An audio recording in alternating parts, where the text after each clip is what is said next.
Hello everyone, welcome to JRF Adda. आज मैं आप सभी लोगों के लिए लेकर आई हूँ एक ऐसा नोटिफिकेशन जिस नोटिफिकेशन को देखकर आप सबको बहुत खुशी होने वाली है। ज्यादातर बच्चे जो पोस्ट ग्रेजुएशन ऑलरेडी कर चुके हैं या अभी अपने पोस्ट ग्रेजुएशन में हैं, आप सभी लोगों के लिए निकली है एक सीधा भर्ती। असिस्टेंट प्रोफेसर बनने का अगर आपका सपना है तो ना आपको नेट चाहिए है ना आपको बीएड चाहिए। इन दोनों के बिना आप लोगों के लिए एक भर्ती निकली है जिसमें आप सीधा असिस्टेंट प्रोफेसर बनने के लिए जो है वो एलिजिबल करार दे दिए गए हैं। अब आपको एक एग्जामिनेशन क्लियर करना है और आप सीधा सीधा जो है वो असिस्टेंट प्रोफेसर बन सकते हैं। क्या है वैकेंसी, क्या है एग्जाम पैटर्न, किस तरीके से ये एग्जामिनेशन कंडक्ट किया जाएगा, सिलेक्शन क्राइटेरिया क्या होने वाला है और डिजायर क्वालिफिकेशंस क्या क्या है, वो भी मैं आपको बताने वाली हूँ। अगर कोई ऐसा बच्चा है जिसने नेट क्लियर किया हुआ है उसके लिए भी ये अपॉर्चुनिटी बहुत बड़ी है, क्योंकि आप सभी के पास में एक एक्स्ट्रा एज होगा। अगर आपने बीएड किया है तो भी आपके पास में एक एक्स्ट्रा अपॉर्चुनिटी आने वाली है। कंप्लीट डिटेल इस वीडियो में डिस्कस करेंगे। अगर आप लोग नए हैं प्लेटफॉर्म पर तो जेआरएफ अड्डा को सब्सक्राइब कर लीजिए, क्योंकि आप सभी लोगों के लिए दिसंबर में आने वाला है बहुत सारी भर्तियों का नोटिफिकेशन और वो सब टाइम टू टाइम मैं आप तक पहुंचा दूंगी। तो बेल आइकन को प्रेस कर लीजिए ताकि सबसे पहले आपको पता चले। इस नोटिफिकेशन के साथ साथ मैं आपको बता दूं कि आप सभी लोगों के पोस्ट ग्रेजुएशन का जो भी सिलेबस है, जो भी आपका कोर्स है, वो कोर्स आपके लिए बहुत ज्यादा जरूरी है अगर आप असिस्टेंट प्रोफेसर बनने का सपना देखते हैं और यूजीसी नेट एग्जामिनेशन को भी अगर आप लोग क्लियर करना चाहते हैं।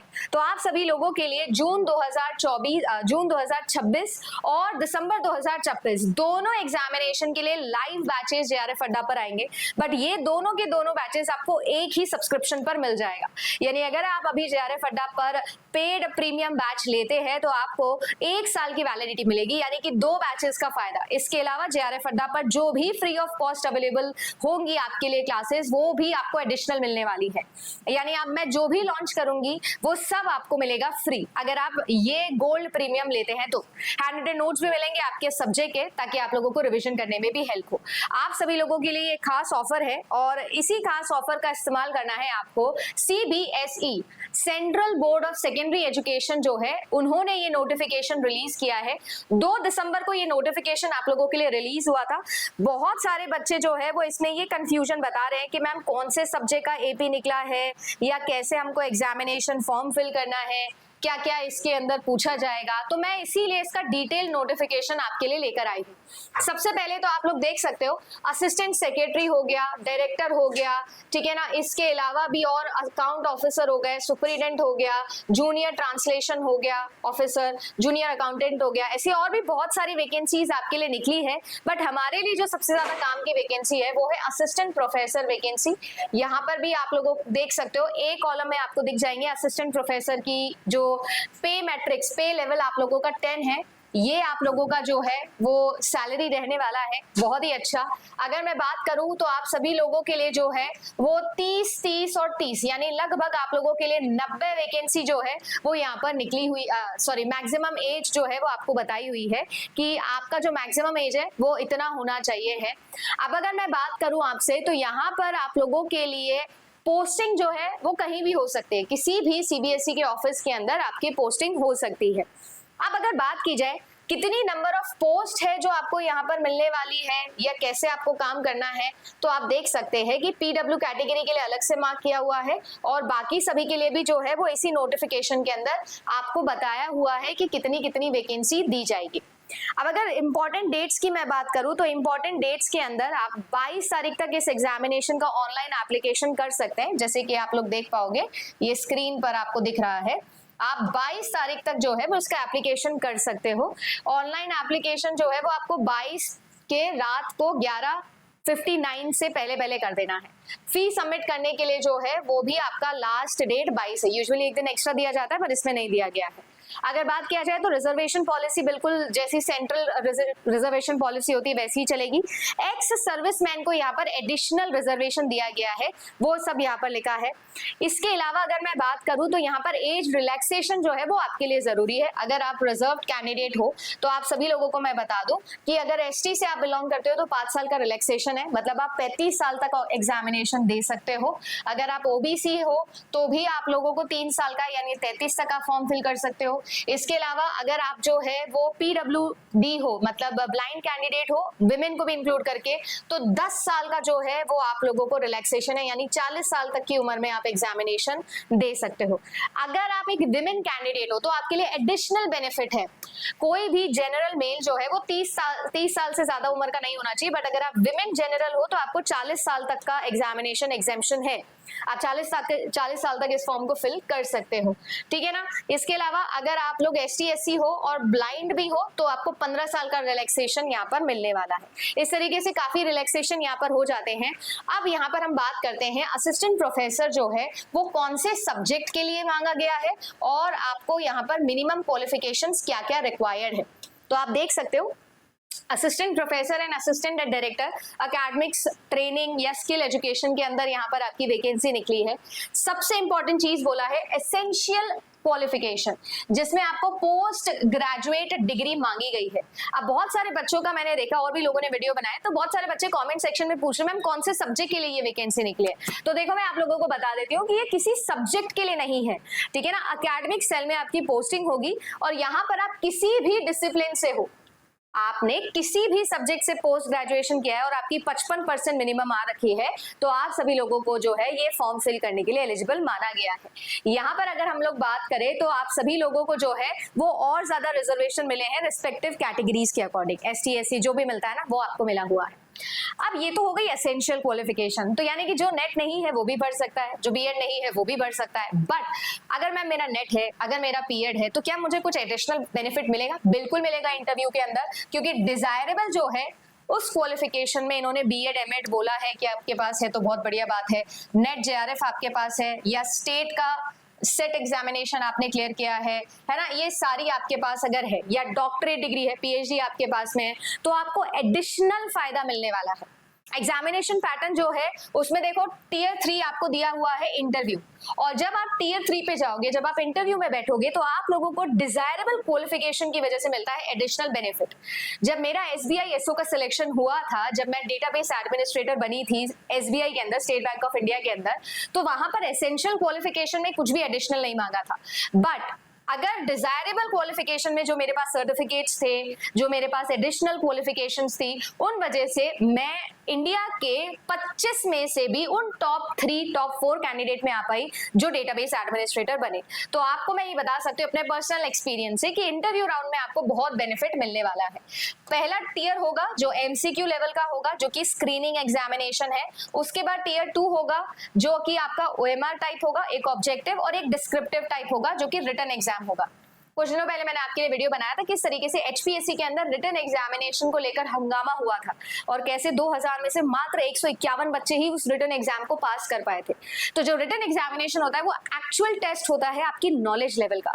तो अगर आप सभी लोगों का सब्जेक्ट साउंड नहीं है तो डिस्क्रिप्टिव पेपर में आपको तकलीफ होती है। इसीलिए मैं हमेशा कहती हूँ जैसे UGC नेट जैसा जो सिलेबस है, आप उसे एक बार पढ़ो पर ईमानदारी से पढ़ो, अच्छे से पढ़ो। ये मत सोचो कि मैं उसके लिए 10,000 का कोर्स खरीदूं, क्या 15,000 का कोर्स मैंने तो PG में पढ़ा है।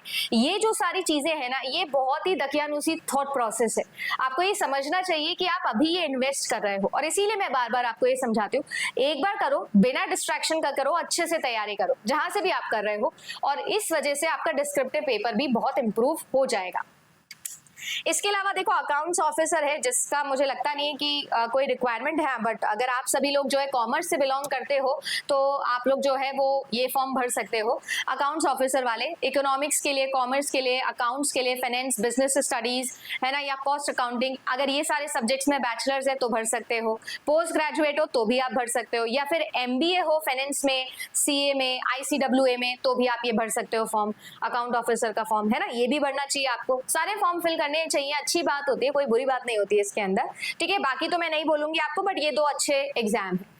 एग्जामिनेशन फी की अगर मैं बात करूं तो आप ग्रुप A पोस्ट के लिए अगर जाना चाहते हो, अनरिजर्व कैटेगरी में हो, तो एप्लीकेशन फीस जो है वो 1500 है। इसके अलावा प्रोसेसिंग फीस भी लगेगी अलग से 250 और 1750, जो कि मेरे अकॉर्डिंग बहुत ज्यादा है, बट यस, अब ये जो है ये आपकी फीस है। मेरे अकॉर्डिंग तो ये बहुत ज्यादा है, आप जरूर कमेंट सेक्शन में बताइएगा। Mode of payment and mode of examination online ही होगा सब कुछ।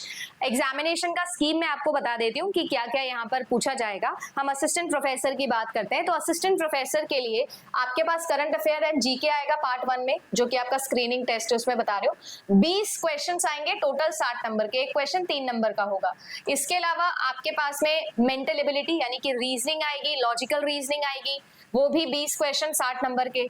फिर इसके अलावा आपके पास में मैथमेटिक्स और डेटा इंटरप्रिटेशन आएगा, 20 क्वेश्चन 60 नंबर के। इसके अलावा हिंदी और इंग्लिश हमेशा आता है सीबीएसई एग्जाम में, 10-10 क्वेश्चन आएंगे 30-30 नंबर के। और इसके अलावा आपकी जो आईसीटी है वो भी आपके काम आएगी, मतलब कंप्यूटर प्रोफिशिएंसी आपके काम आएगी, 20 क्वेश्चन 60 नंबर। अगर आप सभी लोग यूजीसी नेट की तैयारी कर रहे हो तो आपके लिए तो आइडियल है ये पेपर, क्योंकि ये सारी चीजें आप अपने पेपर 1 में पढ़ते हो। डिस्क्रिप्टिव पेपर की अगर मैं बात करूं, या जो आपका टियर 2 ऑब्जेक्टिव ओएमआर पेपर है उसकी अगर मैं बात करूं, करंट अफेयर आएगा, जनरल स्टडीज आएगा इंडिया का, क्वांटिटेटिव और रीजनिंग एप्टीट्यूड आपसे पूछा जाएगा, एनईपी के ऊपर सवाल आएगा, एनसीएफ के ऊपर सवाल आएगा, और इसके अलावा एजुकेशन सिस्टम के ऊपर सवाल डेफिनेटली बनने वाला है। एजुकेशन सिस्टम पर आपके आएंगे questions written. Descriptive paper education system का आएगा, जो कि पार्ट 5 है। ये जो एजुकेशन सिस्टम है, इस एजुकेशन सिस्टम में आपको जो है वो आपको सीनियर सेकेंडरी और आपको सेकेंडरी दोनों ही एजुकेशन सिस्टम को बहुत थॉरोली पढ़ना होगा। आपके पास में जो है वो शायद ऐसे राइटिंग वाले क्वेश्चंस आएंगे, 6 क्वेश्चंस आएंगे, एक क्वेश्चन 10 नंबर का आपका होगा। अगर मैं बात करूं तो टोटल मार्क्स जो है वो यहाँ पर स्क्रीनिंग टेस्ट के 300 होने वाले, और यहाँ पर टोटल जो है वो आपके 60 होने वाले हैं। इसके बाद में 30 नंबर का आपका जो है वो इंटरव्यू होगा, ठीक है ना। तो आप लोगों का जो स्क्रीनिंग टेस्ट है उसके नंबर नहीं जुड़ेंगे, वो सिर्फ क्वालिफिकेशन नेचर का होगा। जो टियर 2 है उस टियर 2 में आपके कितने नंबर आते हैं और इंटरव्यू में आपके 30 में से कितने नंबर आते हैं, यानी टोटल 90 में से आपके कितने नंबर आते हैं, उसके हिसाब से आपकी मेरिट बनेगी, और फिर मेरिट के बिहाफ पर आपका जो है वो सिलेक्शन दिया जाएगा। फाइनल लिस्टिंग जो है वो इस बिहाफ पर आपकी निकलेगी। बाकी सबके भी यहाँ पर आप लोगों को दिए हुए हैं, अगर आप और किसी से फॉर्म फिल करना चाहते हो तो भी आप लोगों को दिया हुआ है, ठीक है जी। अगर मैं बात करूँ तो ये सारी चीजों के साथ साथ आपका जो लेवल ऑफ एग्जामिनेशन है वो भी आपको दिया है। आपका टियर 1 जो है ग्रेजुएशन लेवल का होगा, और जो आपका टियर 2 होगा वो आपका पोस्ट ग्रेजुएशन लेवल पर होगा। तो अकेडमिक्स में, ट्रेनिंग में और स्किल एजुकेशन में तीनों के अंदर असिस्टेंट प्रोफेसर की जॉब जो है वो आप लोगों के लिए निकली है। सेंटर ऑफ एग्जामिनेशन आपको दिए हुए, ऑलमोस्ट सारे ही सेंटर्स हैं एग्जामिनेशन के, जहां जहां पर आपका सीबीएसई का बोर्ड ऑफिस है, ठीक है ना। मार्किंग स्कीम की अगर मैं बात करूं तो मार्किंग स्कीम ऐसी होने वाली है कि आप सभी लोगों को करेक्ट आंसर के लिए मिलेंगे 3 नंबर, और इनकरेक्ट आंसर के लिए मिलेगा 1 नंबर डिडक्शन, यानी कि आपके पास में नेगेटिव मार्किंग है बाय -1। कोई प्रोविजन नहीं है रीइवैल्यूएशन का। अगर आपको ऐसा लगता है कि आप रीइवैल्यूएट करना चाहते हो, अपना पेपर चैलेंज करना चाहते हो, तो ऐसा इन्होंने मना कर दिया है, साफ साफ नोट लिख दिया है कि यहाँ पर ऐसा कुछ भी नहीं है, ठीक है ना। कोई ऐसी रिक्वेस्ट को फुलफिल नहीं किया जाएगा। इंपॉर्टेंट इंस्ट्रक्शंस है, कुछ खास है नहीं ऐसा जो आपको अलग से मैं बता पाऊं, बट यस ये पीडीएफ जो है मैं आप लोगों से शेयर कर दूंगी टेलीग्राम पे JRF अड्डा के, आप वहां पर इसको रीड कर लेना। जनरल इंस्ट्रक्शंस हैं, जो इंपॉर्टेंट चीजें थी वो मैंने आपको सारी की सारी बता दी है, बट स्टिल एक बार आप रीडिंग लगाना चाहो तो JRF अड्डा के टेलीग्राम चैनल पे I am going to share this, आप इसे रीड कर सकते हो, ठीक है। बट यस, अगर आप सभी लोग इस एग्जामिनेशन के बारे में सोच रहे थे, आपको कंफ्यूजन था, तो आई होप इस वीडियो से सारा कंफ्यूजन क्लियर हो गया होगा। वीडियो अच्छा लगा हो तो वीडियो को लाइक जरूर करिएगा। तैयारी आप अगर इस एग्जामिनेशन की कर रहे हैं तो आप जो है वो अभी से अपनी तैयारी को पक्का करिए, क्योंकि इस एग्जामिनेशन को ज्यादा टाइम नहीं लगेगा, 6 महीने के अंदर अंदर मेरा ऐसा मानना है कि एग्जामिनेशन हो जाएगा। इस एग्जामिनेशन की डेट भी बहुत जल्दी अनाउंस हो जाएगी, 22 तारीख तक आप इसका फॉर्म फिल कर सकते हो, जरूर इसका फॉर्म फिल करिएगा, है ना।